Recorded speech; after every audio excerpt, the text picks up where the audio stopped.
Terima kasih masih bersama kami dalam program Doncast. Saya Doni De Kaiser. Saya Don Bosco Slamet. Ya, ini karena gara-gara ngobrol sama Excellency Hajrianto, Bang Don. Ya, tapi saya kepingin sekali dapat gambaran dari beliau sebagai seorang dubes yang lama di sana. Iya. Lalu kemudian lihat prospek dari semua upaya ini. Apakah masih ada jalannya atau akan buntu? Tapi sebentar, sebelum masuk situ Bang Don, saya mau nanya. Sebelum ngobrol sama beliau, ada nggak kebayang bahwa pengen ke Lebanon? Oh, saya punya cita-cita. Saya nggak ada sama sekali. Saya Tapi punya setelah ngobrol kok pengen ke sana gitu lah. Ada apa ternyata indah ya? Sana saya pikir-pikir enak ke sana sekarang ini ya. Lihat nembak-nembak gitu. Israel ke Hezbollah tadi. Ternyata ceritanya begini. Iya, tembak-tembak sana jalan, di sini tetap bisnis as usual ya. Yang suka melarang itu istri, anak-anak gitu. Saudara mau kemana? Ke Beirut, ngapain? Oh, bahaya ada sih. Iya. Padahal kalau nonton konser di sana oke ya. Oke. Perlu Bang Don kita jadwalkan ke sana. Nah, sekarang setelah 6 tahun lihat di sana lalu kemudian mengamati semua perkembangan, kembali kepada pertanyaan saya tadi. Ini gelap apa terang ini di sana ke depan ini? Ya, sebetulnya secara objektif memang bisa menimbulkan pesimisme. Tetapi kan perjuangan untuk kemerdekaan Palestina itu bagi kita bangsa Indonesia itu sudah menjadi komitmen konstitusional. Dan kita punya tradisi kepemimpinan nasional yang sejak presiden pertama sampai sekarang memberikan dukungan pada perjuangan. Pak Prabowo juga punya komitmen sangat kuat. Dan kita mendukung perjuangan bangsa Palestina bukan karena negara-negara Arab, bukan karena mengikuti negara-negara Arab yang memberikan dukungan.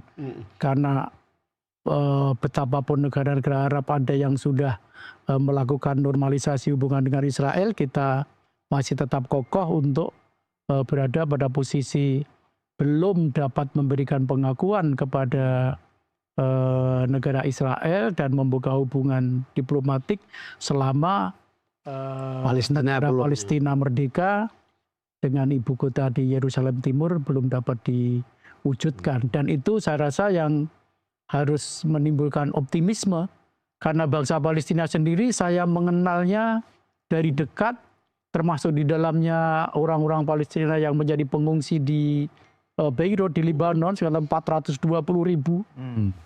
Jadi hampir setengah juta, meskipun itu di bawah jumlah pengungsi Suriah yang 1,2 juta ya. Bahkan di Lebanon ini ada sebuah kawasan pengungsian di Sidon itu yang disebut sebagai ibu kota pengungsi Palestina karena kamp pengungsi Palestina yang sangat besar. Saya tidak melihat ada semangat orang Palestina yang secara umum dikatakan mengendor. Meskipun hampir 1 abad perjuangan mereka, saya tidak pernah mendapat kesan kendor. Tetap gigih, tetap kokoh. Padahal ini sudah generasi ketiga. Dari generasi pertama sudah generasi cucu. Tapi mereka memang berhasil melakukan transformasi nilai-nilai perjuangan ke generasi berikutnya itu secara sangat bagus. Saya sering ngobrol dengan orang-orang Palestina di Beirut. Yang sudah generasi ketiga itu, kenapa tidak minta jadi warga negara Lebanon? Loh, kalau saya menjadi warga negara Lebanon, nanti negara saya bagaimana? Wah, ini kan luar biasa kan? Bagaimana memelihara asa untuk balik sangat tinggi. Bahkan orang pengungsi-pengungsi Palestina yang berada di Lebanon dan di negara-negara yang lain, terutama yang dari kota Hebron. Itu bahkan mereka itu semuanya semuanya memiliki kunci besar, kunci besar dari besi, ada yang dari kayu tapi besar, yang itu dipasang di rumah mereka di tempat pengungsian masing-masing. Dan ketika ditanyakan ini kunci apa? Ini kunci membuka negara Palestina. Ketika saya pulang nanti. Sebagai pengingat ya. Sebagai pengingat. Jadi itu kunci itu dibentuk seperti kunci pada zaman tahun 40-an itu. Sebagai lambang perjuangan mereka. Iya, kuncinya punya, rumahnya masih dikuasai orang ya. dikuasai orang lain. Iya. Pak Don bisa bayangkan ada seorang profesor dokter linguistik yang sangat terkenal namanya Edward Said. Kebetulan dia seorang Kristen Palestina yang menjadi guru besar di Columbia University di Amerika. Dia itu berasal dari Yerusalem Barat yang dia meninggalkan rumahnya itu ketika berumur 13 tahun. Dan suatu kali dia bisa pulang masuk ke Yerusalem, tapi itu sudah dimiliki oleh orang Israel dan dia mau masuk rumahnya tidak boleh. Dan dia menangis membayangkan, dia masih ingat jendela-jendela rumahnya itu masih seperti aslinya dulu. Dan dia tuh sangat sedih dan tetap sekarang udah meninggal beliau. Dan tapi dia tetap ingin bisa pulang ke rumahnya itu. Dan dia menangisi rumahnya betapa dia sangat senangnya, sangat cintanya kepada Yerusalem Timur. Dan bisa baca bukunya itu diterjemahkan oleh Gramedia. Oh, sudah ada. Out of Place. Out of Place. Out of Place. Judulnya bahasa Inggris tapi diterjemahkan. Ini kan dua bangsa ini punya pengalaman yang sama sebetulnya. Israel itu juga keluar dengan pengembaraannya, lalu balik. Itu kira-kira. Palestina di sana digusur. Kemudian Palestina keluar dengan pengembaraannya, kemudian ingin pulang. Tunggu pulang. Jadi dua-duanya itu ingin pulang. Makanya kita yang paling beruntung, Bang Don, karena kita masih bisa mudik setiap tahun. Karena recharge energi, seperti cerita eksis tadi kan, kita bisa menangis ketika melihat rumah lama kita. Kalau rumah masih ada. Kalau sudah tidak ada, kemana kita pulang? Gitu. Dan Edward Said ini tokoh yang fenomenal juga di dunia akademis. Dia ini orang yang scholar raksasa yang membongkar teori-teori orientalisme yang hampir setiap orang belajar ilmu sosial pasti ketemu nama Edward Said. Salah satu pencetus teori-teori yang agak posmo begitulah. Pak Dubes, apa yang paling enak dinikmati di Lebanon sebetulnya? Seperti saya tadi sampaikan bahwa yang paling bisa dinikmati konser-konser, dan memang boleh dikatakan mungkin agak terlalu dramatis kalau disebutkan bahwa angka mencapai 75% penyanyi-penyanyi, artis-artis Timur Tengah itu dari Lebanon. Lebanon Dengan tradisi pendidikan tingginya yang paling awal, tahun 1850-an sudah punya universitas. Maka mereka memiliki banyak scholar, memiliki banyak stasiun televisi. Negara yang penduduknya 5 jutaan itu bisa 90-an channel. Bisa 90-an TV.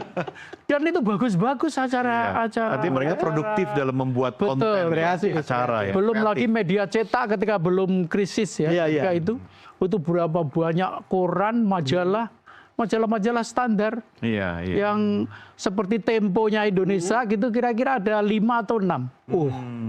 Wow. Itu masyarakatnya terpelajar ya? Oh iya, masyarakat terpelajar dan punya kecenderungan polyglot. Oh, banyak bahasa. Banyak bahasa yang mereka mampu, bahkan oleh anak-anak yang masih pendidikannya SD, SMP.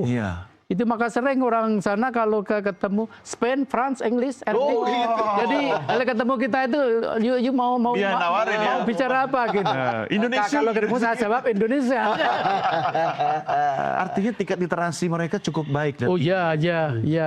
Karena perlu diketahui bahwa cetakan Arab pertama itu di Beirut.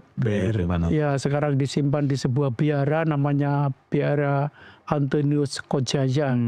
Ya, kira-kira sekitar 1,5 jam dari kota Beirut. Itu cetakan Arab pertama yang dimiliki oleh Lebanon. Karena itu literasi memang sangat tinggi dan mereka juga bangsa yang sangat siap untuk berdiaspora. Karena itu penduduk Lebanon yang berada di dalam negeri itu hanya 5,5 sampai 6 juta plus pengungsi tadi, termasuk pengungsi tadi. Jadi kira-kira penduduk Lebanon itu 4,5 juta. Mereka tersebar. Sementara sementara Kementerian Luar Negeri dan Imigrasi Libanon itu mengumumkan bahwa jumlah orang Libanon di luar dan yang sudah menjadi warga negara-negara lain itu 15,5 juta. Oh, lebih banyak. Ya. Dan mereka seperti saya katakan tadi liberal, karena itu menganut double citizenship. Itu bisa, jadi bisa warga negara Libanon dan Perancis, dan itu banyak sekali. Libanon dan Amerika, Libanon dan Brasil. Karena itu Libanon bukan negara yang boleh dikatakan tidak memiliki sumber daya alam, karena nggak punya minyak, nggak punya tambang dan sebagainya. Itu pendapatan per kapitanya 8.900 Mereka punya dolar karena uang dari luar. Sumber daya diaspora. Ya, sumber daya diaspora. Oke, Excellency, ini terakhir sebelum kita berpisah. Waktu kembali ke tanah air, sampai rumah, apa yang dicari pertama kali? Ya, kebetulan saya sampai di rumah belum sempat mencari apa ya, kecuali pesan makanan-makanan Indonesia juga. Yang dikangenin apa itu makanan? Ya, makanan-makanan di Indonesia yang khas ya. Dari rendang, kemudian sayur lodeh, makanan-makanan tradisional Indonesia seperti siomay, empek-empek. Tapi kan tidak asing lah kalau di kedutaan kan tetap. Oh ya, betul. Kan nanti lanjutkan sebagai politisi atau seperti apa ini? Nah, what next nih? Mungkin karena sudah cukup umur ya. Wah, belum apa-apa. Kembali ke politik, saya sepertinya sudah kehilangan touch. Gitu. Apalagi kalau kemudian mesti berkompetisi dengan politisi-politisi muda. Bukan kompetisi, jadi mentor politik. Ya paling-paling seperti itu. Iya. Paling seperti atau itu. Kata orang bisa jadi MC, Bang. Ngomong cucu. Ya itu paling utama. Ya ngomong cucu. Excellency, terima kasih. Sudah hadir dalam program Doncast, dan saya juga harus berterima kasih kepada beliau, Bang Don, karena semasa masih bertugas di Beirut sering kami ganggu melalui sambungan Zoom untuk berdialog dalam program-program kita. Lalu ketika beliau bikin surat undang-undang penyiaran, kemudian informasi publik ya. Beliau yang gondok DPR. Jadi kita sering ikut, dan begitu ketemu tadi, kagetnya saya itu putih sekali. Udah jadi orang Eropa. Karena udara Beirut. Jadi kami di DPR cuma melakukan langkah-langkah formal saja. Karena dari sudut ide-ide itu dari Bayi doang. Jadi undang-undang penyiaran pada waktu itu ya lebih banyak dari teman-teman yang bergerak di bidang penyiaran. Walaupun kita agak kecewa karena belakangan undang-undang yang sangat reformis, sangat mendukung keterbukaan dan demokratisasi itu satu persatu ada yang dipretelin, baik melalui. Berarti belum bisa pensiun. Oke, baik, terima kasih Excellency. Sehat selalu. Salam untuk keluarga. Terima kasih. Pemirsa, inilah akhir jumpa kita dalam program Doncast. Saya Doni De Keyser. Saya Don Bosco Sulam. Sampai jumpa di lain kesempatan.